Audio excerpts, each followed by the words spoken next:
नमस्कार, हिमाचल बुलेटिन में आपका स्वागत है। पेश है आज के समाचार। मुख्यमंत्री श्री जयराम ठाकुर ने स्वर कोकिला भारत रत्न लता मंगेशकर के निधन पर गहरा शोक व्यक्त किया है। मुख्यमंत्री ने कहा कि लता मंगेशकर का जाना कला जगत के लिए अपूरणीय क्षति है। उन्होंने आजीवन स्वर और सुर की साधना की।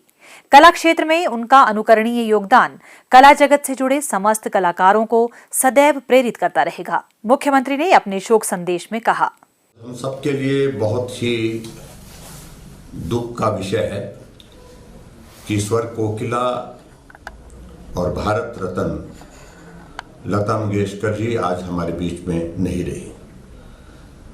निश्चित रूप से पूरे देश के लिए और देश क्या मैं समझता हूँ पूरे विश्व के लिए एक बहुत बड़ी क्षति हुई है। लता मंगेशकर जी का बहुत बड़ा एक योगदान फिल्म जगत में जो जितने भी मशहूर गीत हुए हैं और फिल्म जगत के अलावा बाकी जितना भी उनका कला के क्षेत्र में एक योगदान रहा है उसको कभी भी भूला नहीं जा सकता है। आज भी नई पीढ़ी लता मंगेशकर के उन पुराने गानों को उसी तरह से याद करते हैं, उनको गुनगुनाते हैं और उस दृष्टि से मैं समझता हूं कि बहुत बड़ी क्षति जो लता मंगेशकर के जाने से हुई है वो अपूरणीय क्षति है। मैं उनको श्रद्धांजलि अर्पित करता हूं और ईश्वर उनकी आत्मा को शांति दे, यही प्रार्थना करता हूं। मुख्यमंत्री श्री जयराम ठाकुर ने आज मंडी जिला स्थित माता बगलामुखी मंदिर के लिए बनने वाले 800 मीटर लंबे बगलामुखी रोपवे की आधारशिला रखी।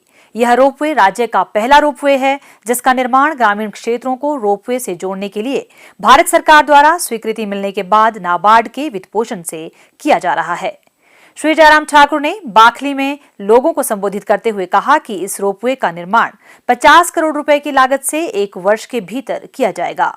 उन्होंने कहा कि इस रोपवे का निर्माण मैसर्स डोपेलमायर इंडिया प्राइवेट लिमिटेड और बेकम इंफ्रा लिमिटेड द्वारा एरियल ट्रामवे तकनीक और इंजीनियरिंग के CEN मानकों और निर्माण आधार पर किया जाएगा। मुख्यमंत्री ने कहा, हमारा ये रोपवे का प्रोजेक्ट 800 मीटर का हमारे ऊपर मंदिर तक पहुंचेगा। लक्ष्य है कि 1 साल से पहले इसको पूरा कर लिया जाए। लेकिन मैंने आज कहा जो रोपवे के हमारे सारे यहाँ पर प्रमुख लोग आए हैं, अधिकारी लोग, हमने कहा कि इसका आनंद तो तब आएगा जब इस रोपवे को आप इस पार्क के साथ भी यहाँ पर जोड़ेंगे।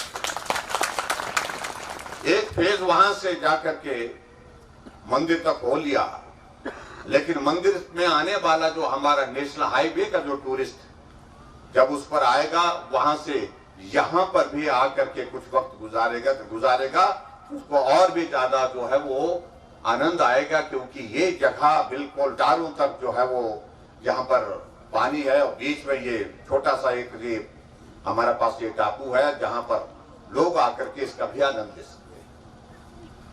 और आने वाले समय में बहुत सारी चीजों को लेकर के हम यहाँ पर इसको डेवलप करने जा रहे हैं। इको पार्क के नाते इसको हमने बहुत सारी चीजों को बना करके तैयार भी कर दिया है और हमने अधिकारियों को कहा कि मार्च के महीने में हम इसका उद्घाटन करेंगे, क्योंकि वो जो सामने हमारी एक बिल्डिंग बनने वाली है, छोटा सा एक रेस्ट हाउस बनने वाला है, उसके भवन को मार्च तक कंप्लीट किया जाए, पूर्ण किया जाए, ताकि मार्च में उसको हम इसका उद्घाटन करने के बाद टूरिस्ट को खोल सके और यहाँ स्पोर्ट्स एक्टिविटी जो वहाँ वाटर स्पोर्ट्स की एक्टिविटीज यहाँ पर हम शुरू कर सके। उससे बहुत बड़ा इस इलाके को टूरिज्म के क्षेत्र में एक्सपोजर मिलेगा। और आज मुझे इस बात की प्रसन्नता है कि पूरे देश भर का ये नाबार्ड के माध्यम से लगने वाला जिसमें स्टेट गवर्नमेंट का भी कंट्रीब्यूशन होगा, मिलकर के हम इसको बना रहे हैं। ये पूरे देश का पहला प्रोजेक्ट है जिस पर नाबार्ड की ओर से।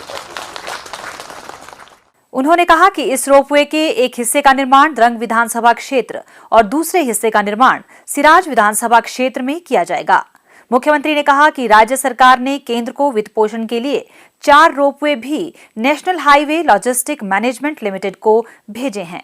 उन्होंने कहा कि इसमें से चंबा जिले के भरमौर से भरमाणी माता मंदिर तक 120 करोड़ रुपए की लागत से बनने वाले रोपवे की डीपीआर तैयार कर ली गई है।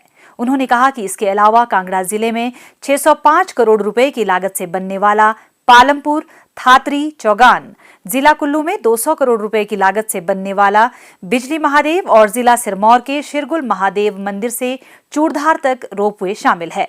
उन्होंने कहा कि 150 करोड़ रुपए लागत की मंडी में शिवधाम परियोजना का पहले चरण का कार्य तेजी से चल रहा है, जो पूरा होने पर पर्यटकों और स्थानीय लोगों के लिए आकर्षण का केंद्र होगा।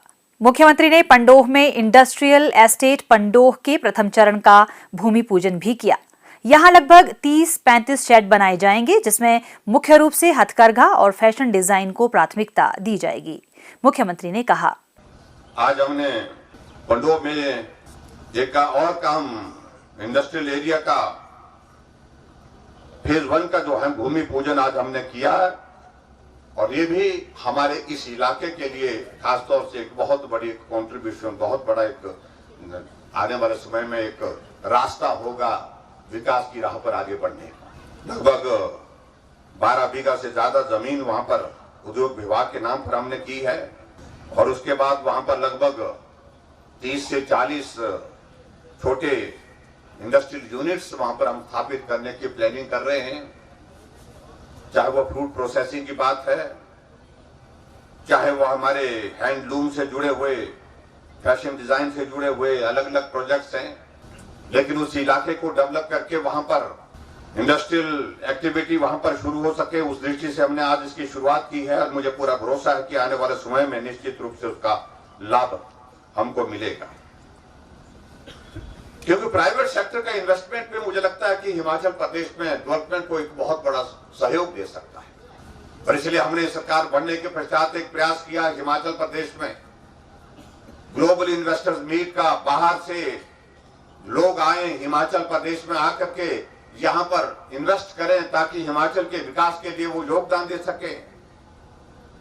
उस दृष्टि से भी हमने बहुत सारी चीजों को लेकर के आज से पहले भी आपके बीच में कहा है। मुझे इस बात की प्रसन्नता है कि उस ग्लोबल इन्वेस्टर मीट में आदरणीय प्रधानमंत्री नरेंद्र मोदी जी भी हमारे बीच में आए, और मोदी जी के आशीर्वाद से आज वो प्रोजेक्ट आगे बढ़ा। 13,500 करोड़ रुपए की ग्राउंड ब्रेकिंग हमने फर्स्ट फेज में आदरणीय श्री अमित शाह जी के हाथों से करवाई। जगत प्रकाश नड्डा जी हमारे पार्टी के राष्ट्रीय अध्यक्ष जी उस कार्यक्रम में रहे, और दूसरी ग्राउंड ब्रेकिंग अभी हमारे हिमाचल प्रदेश में हमारी सरकार के 4 वर्ष के कार्यकाल में पूरे होने के पश्चात मंडी में हमने कराई, जिसमें 28,000 करोड़ रुपए की ग्राउंड ब्रेकिंग की गई।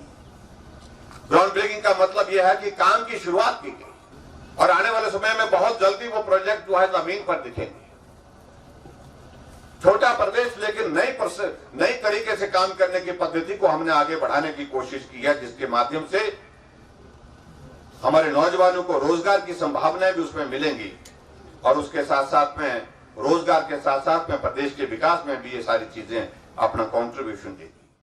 श्री जयराम ठाकुर ने कहा कि भारत सरकार ने नालागढ़ में बनने वाले लगभग 150 करोड़ रुपए की लागत के पहले मेडिकल डिवाइस पार्क को मंजूरी दी है।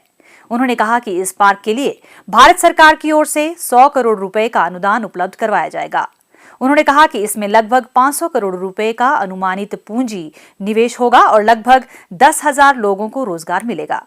मुख्यमंत्री ने बांदल में प्राथमिक स्वास्थ्य केंद्र, सराची में आयुर्वेदिक औषधालय, बाखली में स्वास्थ्य उपकेंद्र, तांदी में नया पटवार सर्कल, फंगैड़ में वन निरीक्षण कुटीर और राजकीय वरिष्ठ माध्यमिक पाठशाला शामलीधार के नए भवन निर्माण की घोषणा की। उन्होंने राजकीय प्राथमिक पाठशाला बाड़ी कोचरा को राजकीय माध्यमिक पाठशाला, राजकीय प्राथमिक पाठशाला कांडी टीली को राजकीय माध्यमिक पाठशाला, राजकीय माध्यमिक पाठशाला कलनी को राजकीय उच्च पाठशाला, संपुर और दारल में प्राथमिक पाठशाला खोलने, राजकीय प्राथमिक पाठशाला मझाण को राजकीय माध्यमिक पाठशाला में स्तरोन्नत करने की भी घोषणा की। उन्होंने प्राथमिक पाठशाला बाखली में 2 अतिरिक्त कमरों का निर्माण करने की भी घोषणा की। इस अवसर पर भारत रत्न लता मंगेशकर की स्मृति में 2 मिनट का मौन भी रखा गया। मुख्यमंत्री ने त्वारफी में सीसीटीवी निगरानी के अंतर्गत लाए गए राज्य के पहले माध्यमिक विद्यालय परिसर का दौरा किया और विद्यालय परिसर में पौधारोपण भी किया। स्वास्थ्य एवं परिवार कल्याण विभाग द्वारा दोपहर 2 बजे जारी बुलेटिन के अनुसार प्रदेश में कोरोना संक्रमण की जांच के लिए आज 1277 लोगों के सैंपल लिए गए, जिनमें से 717 लोगों की रिपोर्ट नेगेटिव पाई गई है, जबकि 434 लोगों की रिपोर्ट आना बाकी है। अभी तक 43,45,845 लोगों की जांच की जा चुकी है, जिनमें से 40,69,124 सैंपल की जांच नेगेटिव पाई गई है। प्रदेश में कुल 2,76,287 लोगों में कोरोना वायरस के संक्रमण की पुष्टि हुई है, जिनमें से 2,66,100 लोग इस बीमारी से ठीक हो चुके हैं और 6,146 व्यक्ति उपचाराधीन है। इस अंक में इतना ही। कल फिर होगी मुलाकात। दीजिए इजाजत। नमस्कार।